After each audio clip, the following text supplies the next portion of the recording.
یہ قرآن ایک بابرکت کتاب ہے جسے ہم نے آپ صلی اللہ علیہ وسلم پر نازل کیا تاکہ لوگ اس پہ غور اور فکر کریں اور تاکہ اہل فہم اس سے نصیحت حاصل کریں۔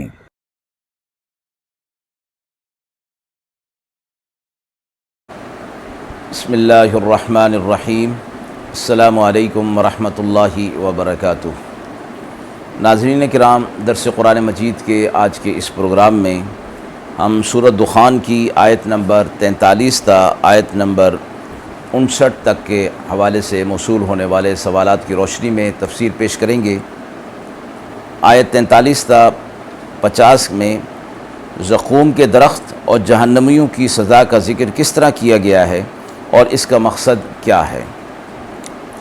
آیت 51 تا 59 میں جنتیوں کی نعمتوں اور ان کی خوشحالی کو کس انداز میں بیان کیا گیا ہے۔ اعوذ باللہ من الشیطان الرجیم، بسم اللہ الرحمن الرحیم۔ ان شجرۃ الزقوم طعام الاثیم كالمهل يغلي في البطون كغلي الحميم خذوه فاعتلوه إلى سواء الجحيم ثم صبوا فوق رأسه من عذاب الحميم ذق إنك أنت العزيز الكريم إن هذا ما كنتم به تمترون إن المتقين في مقام أمين في جنات وعيون يلبسون من سندس وإستبرق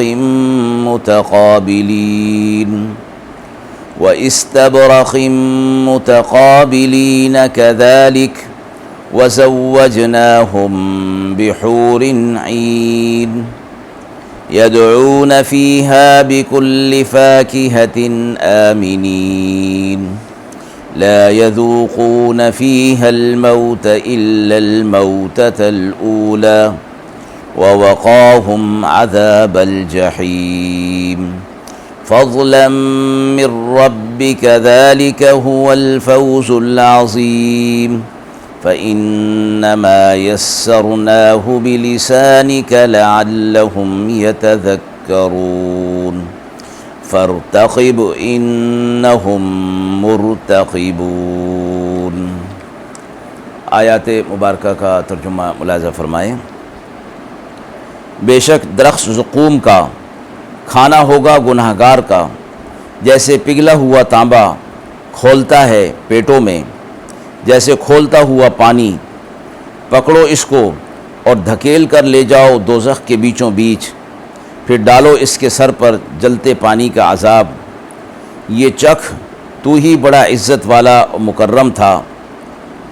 بے شک یہ وہی ہے جس میں تم دھوکے میں پڑے تھے، اور بے شک ڈرنے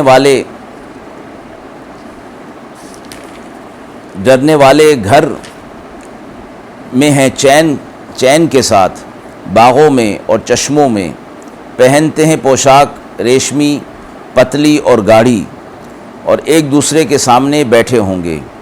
اسی طرح ہوگا، اور زوجیت میں دیں گے ہم ان کو حوریں بڑی آنکھوں والیاں، منگوائیں گے وہاں ہر میوہ دل جمعی کے ساتھ، نہ چکھیں گے وہاں موت مگر جو پہلے آ چکی، اور بچایا ان کو دوزخ کے عذاب سے آپ کے رب کے فضل سے، یہی بڑی کامیابی ہے۔ سو یہ قرآن آسان کیا ہم نے آپ کی زبان میں تاکہ اس سے نصیحت حاصل کریں۔ آپ بھی منتظر رہیے اور یہ لوگ بھی منتظر ہیں۔ آیت 43 تا 50 میں زقوم کے درخت اور جہنمیوں کی سزا کا ذکر کس طرح کیا گیا ہے اور اس کا مقصد کیا ہے۔ آیت میں فرمایا گیا کہ کفار کو دوزخ میں زقوم کا درخت ان کی غذا ہوگا، یا تو دوزخ میں داخل ہونے سے پہلے انہیں کھلایا جائے گا، کیونکہ یہاں زقوم کھلانے کے بعد یہ حکم مذکور ہو رہا ہے کہ انہیں کھینچ کر دوزخ کے بیچوں بیچ لے جاؤ۔ یوں قرآنی الفاظ کا احتمال اس کا بھی ہے کہ زقوم کا کھلانا دخول جنت کے بعد ہوگا، اور پھر انہیں جو جہنم کی طرف گھسیٹ کر لے جانے کا ذکر ہے، اس کا مطلب یہ ہوگا کہ وہ تھے تو پہلے بھی جہنم میں، لیکن زقوم کھلانے کے بعد اسے مزید تذلیل اور ایذا رسانی کے لیے دوزخ کے وسط میں درمیان میں لے جایا جائے گا۔ اور یہاں مجرمین کے لیے زقوم کا درخت کی غذا کے طور پر ذکر کرنا اس مقصد کے تحت ہے کہ دنیا کے اندر لوگ اور مخاطبین جو قرآن کے ہیں وہ آخرت کے عذابات کا سن کر اپنے آپ کو بدل لیں اور آخرت کی تیاری کی طرف ان کا دھیان ہو جائے۔ ظاہر ہے کہ اس قسم کی آیات قرآن مجید کی آخرت کے دھیان کے لیے اور آخرت کے تصور کو اجاگر کرنے کے لیے دی گئی ہیں۔ آیت نمبر 51 تا آیت نمبر 59 میں جنتیوں کی نعمتوں اور ان کی خوشحالی کو کس انداز میں بیان کیا گیا ہے۔ آخر آیات میں جنت کی نعمتوں کی طرف اشارہ کیا گیا اور ان تمام اصناف کو جمع کر دیا گیا، کیونکہ انسانی ضرورت کی چیزیں عموماً یہی ہوتی ہیں کہ عمدہ رہائش گاہ ہو، عمدہ لباس ہو، بہتر شریک زندگی ہو، کھانے پینے کی چیزیں ہوں، پھر ان نعمتوں کے باقی رہنے کی ضمانت ہو اور رنج اور تکلیف سے امن ہو، اور اس کا یقین۔ فرمایا گیا کہ یہاں ان تمام چیزوں کا تذکرہ کر کے اہل جنت کی قیام گاہ کو پرامن کہہ کر اس طرف اشارہ کر دیا گیا کہ انسانی رہائش کی سب سے قابل تعریف صفت اس کا پرامن ہونا، یعنی ہر قسم کے خطرات سے محفوظ ہونا ہے، اور اس کی ضمانت ان آیات کے اندر دے دی گئی۔ اس کے بعد ریشمی کپڑے فرمایا گیا کہ وہ ان کے لباس ہوگا۔ ساتھ ہی فرمایا کہ جنتی مردوں کو حور عین سے باقاعدہ عقد نکاح کر دیا جائے گا۔ اگرچہ جنت میں کوئی شخص احکام کا مکلف تو نہیں ہوگا، لیکن یہ عقد نکاح بطور اعزاز و اکرام ہوگا۔ اور ساتھ ہی یہ فرمایا کہ ایک مرتبہ جو موت ان کی آ گئی، بس اس کے بعد ان پر کوئی اور موت نہیں ہوگی۔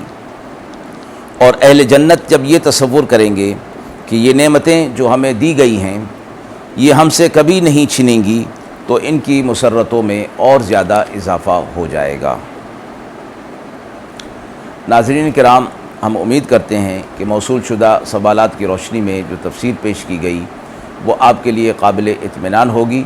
اس حوالے سے آپ کے بھی کوئی سوالات ہوں تو ضرور کمنٹ باکس میں دیجئے، انشاءاللہ ان کے جوابات دینے کی پوری کوشش کی جائے گی۔ وآخر دعوانا ان الحمد للہ رب العالمین۔